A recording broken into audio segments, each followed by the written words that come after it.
ಒಂದು ಊರಿನಲ್ಲಿ ಶಾಂತಮ್ಮ ಅನಾಮಿಕ ಅನ್ನುವ ಅತ್ತೆ ಸೊಸೆಯರಿದ್ದರು.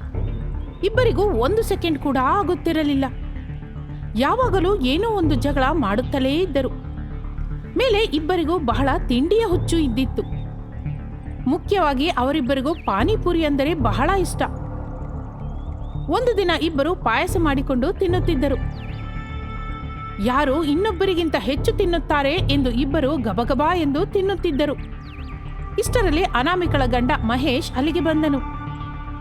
ಈ ದಿನ ನಮ್ಮ ಮನೆ ಪಾಯಸದ ಘಮಘಮ ಆ ಕೊನೆಯವರೆಗೂ ಬರ್ತಾ ಇದೆ. ಆ ವಾಸನೆ ನೋಡಿ ನಾನು ಬೇಗನೆ ಓಡಿ ಬಂದೆ. ನನಗೆ ಫುಲ್ ಆಗಿ ಹಸಿವಾಗ್ತಿದೆ ಎಂದು ಮಹೇಶ್ ಅನ್ನುತ್ತಾನೆ. ಆ ವಿಷಯ ಅನಾಮಿಕಾ ಕೇಳಿಸಿಕೊಳ್ಳುತ್ತಾಳೆ. ಹಾ, ಬನ್ನಿ ಬನ್ನಿ, ಬಂದು ನೀವು ಬೇಗನೆ ತಿಂದು ಬಿಡಿ. ನಿಮ್ಗೋಸ್ಕರ ಕಾಯೋಣ ಅನ್ಕೊಂಡಿದ್ದೆ, ಆದ್ರೆ ಬರೋ ಹೊತ್ತಿಗೆ ಲೇಟ್ ಆಗುತ್ತೆ ಅಂತ ನಾನೇ ತಿಂತಿದ್ದೀನಿ ಎಂದು ಅನಾಮಿಕಾ ಹೇಳುತ್ತಾಳೆ. ಇನ್ನು ಮಹೇಶ್ ಕೂಡ ತಿನ್ನಬೇಕು ಎಂದುಕೊಂಡು ಪ್ಲೇಟ್ ತೆಗೆದುಕೊಂಡು ಪಾತ್ರೆಯಲ್ಲಿ ನೋಡುತ್ತಾನೆ. ಆದರೆ ಅದರಲ್ಲಿ ಪಾಯಸ ಸ್ವಲ್ಪ ಕೂಡ ಇರುವುದಿಲ್ಲ. ಅದನ್ನು ನೋಡಿದ ಮಹೇಶ್ ಶಾಕ್ ಆಗುತ್ತಾನೆ. ಇದರಲ್ಲಿ ಸ್ವಲ್ಪ ಕೂಡ ಪಾಯಸ ಇಲ್ಲ. ಮನೇಲಿ ನಾನಿದ್ದೀನಿ ಅನ್ನೋ ಸಂಗತಿ ಮರೆತು ಹೋಗಿ ಈ ದಿನ ಕೂಡ ಎಲ್ಲ ತಿಂದ್ಬಿಟ್ರ ನೀವು?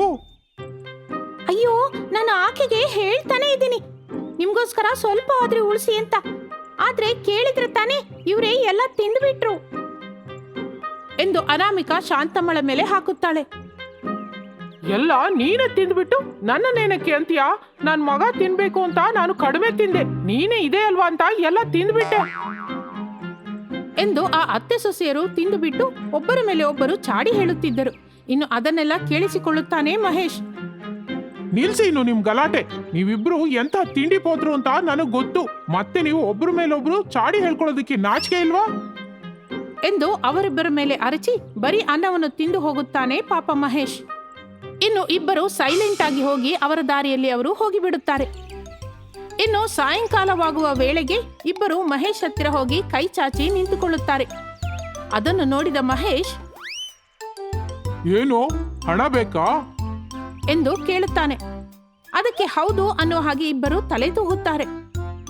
ನಿಮ್ಮಿಬ್ರಿಗೆ ಇದೇನು ಹುಚ್ಚು ನನ್ಗೆ ಅರ್ಥ ಆಗೋದಿಲ್ಲ. ಪ್ರತಿದಿನ ಸಾಯಂಕಾಲ ಪಾನಿಪುರಿ ತಿಂದಿದ್ರೆ ಏನಾಗುತ್ತೆ?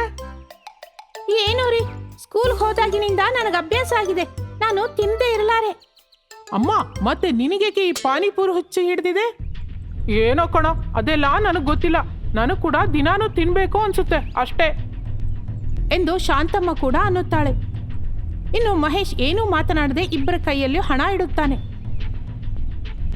ತಗೊಳ್ಳಿ, ಮನೇಲಿರೋ ಹಣ ಎಲ್ಲ ನಿಮ್ಮಿಬ್ಬರ ಪಾನಿಪುರಿ ಖರ್ಚಿಗೆ ಆಗಿ ಹೋಗುತ್ತೆ. ಸರಿ, ಆದ್ರೆ ಹೋಗಿ ಬೇಗ ತಿಂದ್ಬಿಟ್ಟು ಬೇಗ ಬನ್ನಿ ಎಂದು ಅವರಿಬ್ಬರನ್ನು ಕಳಿಸುತ್ತಾನೆ. ಇಬ್ಬರು ಆನಂದವಾಗಿ ಪಾನಿಪುರಿ ಬಂಡಿಯ ಹತ್ತಿರ ಹೋಗುತ್ತಾರೆ.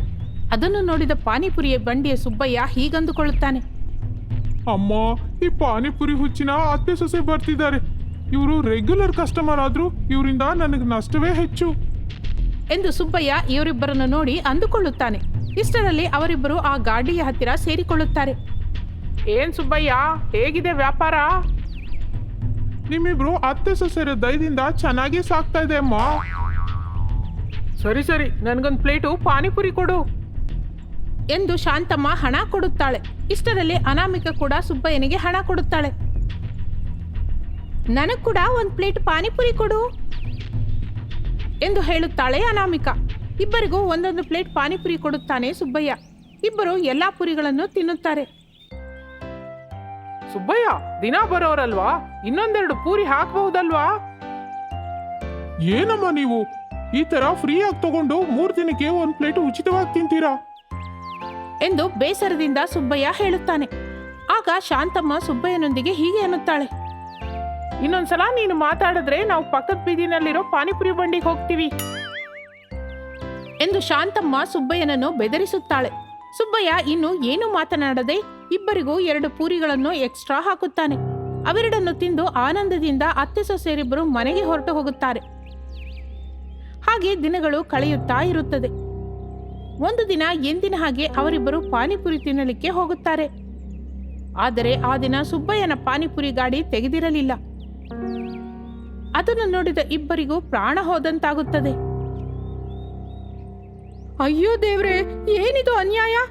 ಹೀಗೆ ಏನು ಹೇಳದೆ ಬಂಡಿ ತೆಗೆಯದಿದ್ದರೆ ಹೇಗಿರುತ್ತೆ? ಈಗ ನಾವು ಏನ್ ಮಾಡ್ಬೇಕತ್ತೆ ಅರೆ, ಈ ಸುಬ್ಬಯ್ಯನಿಗೆ ಬುದ್ಧಿನೇ ಇಲ್ಲ. ನಿನ್ನೆ ಒಂದು ಮಾತು ಕೂಡ ಹೇಳಲಿಲ್ಲ. ಪಕ್ಕದ ಬೀದಿಗೆ ಹೋಗೋಣ ಬಾ ಎಂದು ಅವರಿಬ್ಬರು ಬೀದಿಯಲ್ಲಿ ತಿರುಗುತ್ತಾ ಪಾನಿಪುರಿ ಗಾಡಿಗಾಗಿ ಹುಡುಕುತ್ತಾ ಇರುತ್ತಾರೆ. ಆದರೆ ಎಲ್ಲಿಯೂ ಪಾನಿಪುರಿ ಗಾಡಿ ಅವರಿಬ್ಬರಿಗೆ ಕಾಣಿಸುವುದಿಲ್ಲ. ಈಗ ಆಗಲೇ ಬಹಳ ಹೊತ್ತಾಗಿರುತ್ತದೆ. ಅಮ್ಮೋ, ನನಗೆ ಕಾಲು ವಿಪರೀತವಾಗಿ ನೋಯ್ತಿದೆ, ಇನ್ನು ನನ್ನಿಂದ ಆಗೋದಿಲ್ಲ ಎಂದು ನಿಂತು ಬಿಟ್ಟಳು ಶಾಂತಮ್ಮ. ಅಲ್ಲಿ ನೋಡಿ ಅತ್ತೆ, ಯಾವುದೋ ಚಿಕ್ಕ ಫಂಕ್ಷನ್ ಆಗಿದೆ, ನಾವು ಅಲ್ಲಿಗೆ ತೂರಿ ಏನೋ ಒಂದು ತಿಂದು ಬರೋಣ ಎನ್ನುತ್ತಲೇ ಶಾಂತಮ್ಮನ ಕಾಲು ನೋವು ಎಗರಿ ಹೋಗುತ್ತದೆ. ಇನ್ನು ಅವರಿಬ್ಬರು ಫಂಕ್ಷನ್ಗೆ ಹೋಗುತ್ತಾರೆ. ಅಲ್ಲಿ ಚಿಕ್ಕ ಬರ್ತ್ಡೇ ಫಂಕ್ಷನ್ ನಡೆಯುತ್ತಿರುತ್ತದೆ. ಇನ್ನು ಅತ್ತೆ ಸೊಸೆಯರಿಬ್ಬರು ನಿಧಾನವಾಗಿ ಅಡಿಗೆ ಮನೆಗೆ ಹೋಗಿ ಅಡಿಗೆ ಮಾಡುವವರ ಹಾಗೆ ಅದು ಇದು ಮಾಡುತ್ತಾ ಯಾರೂ ಗಮನಿಸಿದ ಸಮಯದಲ್ಲಿ ಎಲ್ಲ ತಿನ್ನಲಿಕ್ಕೆ ಶುರು ಮಾಡುತ್ತಾರೆ. ಹಾಗೆ ಎಲ್ಲ ಪಾತ್ರೆ ಖಾಲಿಯಾದಾಗ ಸಮಯಕ್ಕೆ ಒಬ್ಬ ದೊಡ್ಡ ಮನುಷ್ಯ ಇವರಿಬ್ಬರನ್ನು ನೋಡುತ್ತಾನೆ. ಇದಿಗೋ ಅಮ್ಮ, ಯಾರು ನೀವು? ಏನು ಇಷ್ಟು ಊಟ ಮಾಡಿದೀರಾ? ಎಲ್ಲಾರು ಇಲ್ಲಿ ಬನ್ನಿ, ಯಾರೋ ತಿಂಡಿ ಕಾಡ್ರು ಬಂದಿದ್ದಾರೆ ಎಂದು ಗಟ್ಟಿಯಾಗಿ ಕೂಗುತ್ತಾನೆ ಆ ದೊಡ್ಡ ಮನುಷ್ಯ. ಅದನ್ನು ಕೇಳಿದ ಇಬ್ಬರು ಕತ್ತಲಲ್ಲಿ ತೂರಿ ಓಡಿ ಹೋಗಿ ಮನೆಗೆ ಬಂದು ಬಿಡುತ್ತಾರೆ. ಅಮ್ಮ, ಇಷ್ಟು ಹೊತ್ತಾಯ್ತು, ಎಲ್ಲಿಗೆ ಹೋಗಿದ್ರಿ ನೀವಿಬ್ರು ಎಂದು ಅವರಿಬ್ಬರನ್ನು ನೋಡಿ ಮಹೇಶ್ ಕೇಳುತ್ತಾನೆ. ತಿಂದು ಹಾಗೆ ಸ್ವಲ್ಪ ವಾಕಿಂಗ್ ಮಾಡಿ ಬರೋದ್ರಲ್ಲಿ ಸ್ವಲ್ಪ ಲೇಟ್ ಆಯ್ತು. ಇನ್ನು ನಾನು ನೀವು ನಾಳೆ ನಡೆಯೋ ಪಾನಿಪುರಿ ತಿನ್ನುವ ಚಾಲೆಂಜ್ಗೆ ಹೆಸರು ಬರೆಸ್ಲಿಕ್ಕೆ ಹೋಗಿದ್ದೀರಿ ಅಂದ್ಕೊಂಡೆ. ಏನು ಪಾನಿಪುರಿ ಚಾಲೆಂಜ್ ಪಂದ್ಯನಾ? ಎಲ್ಲೋ ಆ ಪಂದ್ಯ, ಬೇಗನೆ ಹೇಳು. ಇಲ್ಲೇ ಅಮ್ಮ, ಈ ಪಕ್ಕದಲ್ಲೇ ಎಂದು ಆ ಪಂದ್ಯ ನಡೆಯುವ ಅಡ್ರೆಸ್ ಹೇಳುತ್ತಾನೆ ಮಹೇಶ್. ಅದನ್ನು ಕೇಳಿದ ಇಬ್ಬರು ಪಾನಿಪುರಿಯನ್ನು ಹೆಚ್ಚಿಗೆ ತಿನ್ನಬಹುದು ಎಂದು ಸಂಭ್ರಮ ಪಡುತ್ತಾರೆ. ಆ ಪಂದ್ಯದಲ್ಲಿ ಹೇಗಾದರೂ ಪಾಲ್ಗೊಳ್ಳಬೇಕು ಎಂದು ಅವರಿಬ್ಬರು ನಿರ್ಣಯಿಸಿಕೊಳ್ಳುತ್ತಾರೆ. ಇನ್ನು ಮಾರನೇ ದಿನ ಇಬ್ಬರು ಆ ಪಂದ್ಯ ನಡೆಯುವ ಜಾಗಕ್ಕೆ ಹೋಗಿ ಇಬ್ಬರು ಹೆಸರನ್ನು ಕೊಟ್ಟು ಸರದಿಯಲ್ಲಿ ನಿಲ್ಲುತ್ತಾರೆ. ಅಲ್ಲಿ ಮೊತ್ತ 5 ಜನ ಪಾನಿಪುರಿ ತಿನ್ನುತ್ತಾ ಇರುತ್ತಾರೆ. ಸ್ವಲ್ಪ ಹೊತ್ತಿಗೆ ಏನೂ ತಿನ್ನಲಾರದೆ ನಿಲ್ಲಿಸಿ ಎದ್ದು ಪಕ್ಕಕ್ಕೆ ಹೋಗಿ ನಿಲ್ಲುತ್ತಾರೆ. ಇನ್ನು ಶಾಂತಮ್ಮ, ಅನಾಮಿಕಾ ತಿನ್ನುತ್ತಲೇ ಇರುತ್ತಾರೆ. ಅದನ್ನು ನೋಡಿದ ಎಲ್ಲರೂ ಶಾಕ್ ಆಗುತ್ತಾರೆ. ಪ್ಲೇಟ್ ಪಾನಿಪುರಿ ಬರುತ್ತಿರುತ್ತದೆ. ಆಗ ಇವರು ತಿನ್ನುವುದು ಮಾತ್ರ ನಿಲ್ಲಿಸುವುದೇ ಇಲ್ಲ. ಒಬ್ಬರಿಗಿಂತ ಒಬ್ಬರು ಹೆಚ್ಚು ತಿನ್ನಬೇಕು ಅನ್ನುವ ಪಂದ್ಯದಿಂದ ಇಬ್ಬರು ಲೆಕ್ಕವಿಲ್ಲದಷ್ಟು ಪಾನಿಪುರಿ ತಿನ್ನುತ್ತಾರೆ. ನಿಧಾನವಾಗಿ ಇಬ್ಬರ ಹೊಟ್ಟೆಯು ಮುಂದೆ ಬರುತ್ತದೆ.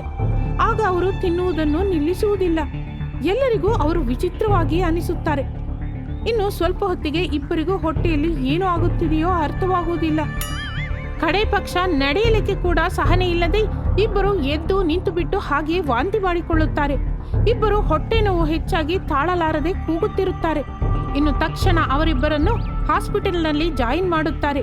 ಇನ್ನು ಹಾಸ್ಪಿಟಲ್ ಜಾಯಿನ್ ಆದ ನಂತರ ಇಬ್ಬರು ಅತ್ತೆ ಸೊಸೆಯರಿಗೆ ತಿಳಿದು ಬಂದಿದ್ದೇನೆಂದರೆ ಫ್ರೀಯಾಗಿ ಬಂದಿದ್ದು ಏನಾದರೂ ಹೆಚ್ಚಾಗಿ ತಿನ್ನಬಾರದು ಎಂದು.